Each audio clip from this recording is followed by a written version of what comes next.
Hey there! Are you tired of struggling to remember everything you're supposed to? Exams, formulas, historical dates, definitions, they all blur together, right? Well, don't worry, because today I'm going to share a life-changing technique called the memory palace. This method has been used for centuries, and trust me, it's a game changer. By the end of the video, you'll learn how to memorize anything you want and make it stick. Let's dive in. The memory palace is all about using a place you know well, like your home, your school, or even a video game map.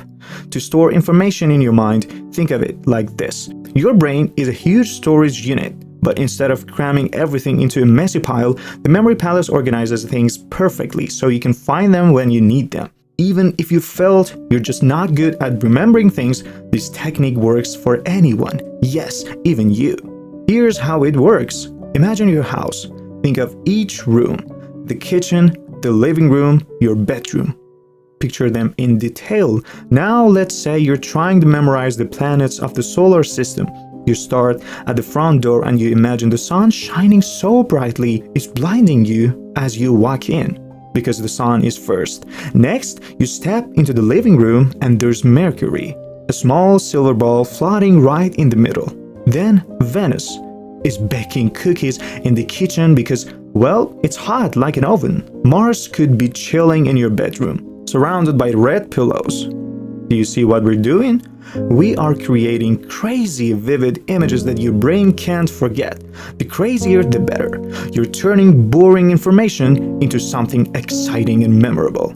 And because it's tied to a similar place, your brain has no trouble walking through and recalling everything later. Here's why this works. Your brain loves stories and locations. If I told you to memorize a random list of words, it might feel impossible. But if I wrap those words into a journey through your favorite park or your school, suddenly it's not only possible, it's actually fun. Let's try another example. Let's say you need to remember a shopping list: milk, eggs, bread, apples, and toothpaste. Imagine this. You open your front door and milk cartons are pouring out like a flood.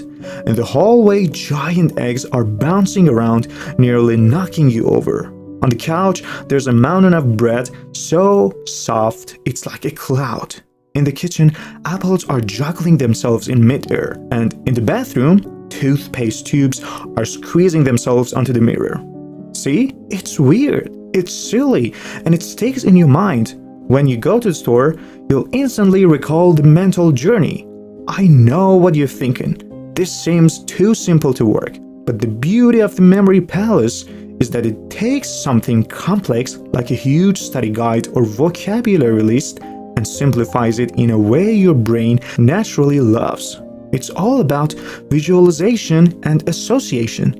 So, to all the students out there who feel overwhelmed and disappointed because you can't seem to remember enough, please don't give up. You're not bad at learning. You just need the right tools. The memory palace technique could be the breakthrough you've been waiting for. But be careful. Start small. Practice with a short list or a few facts, and once you've nailed it, you'll realize you're capable of so much more than you thought. You might be wondering, how do I use this technique for my major or specific subject, like psychology, philosophy, or science, etc. Don't worry, if you're unsure how to apply it, drop a comment below with your subject, and I personally share ideas to help you use this technique in a way that works for you.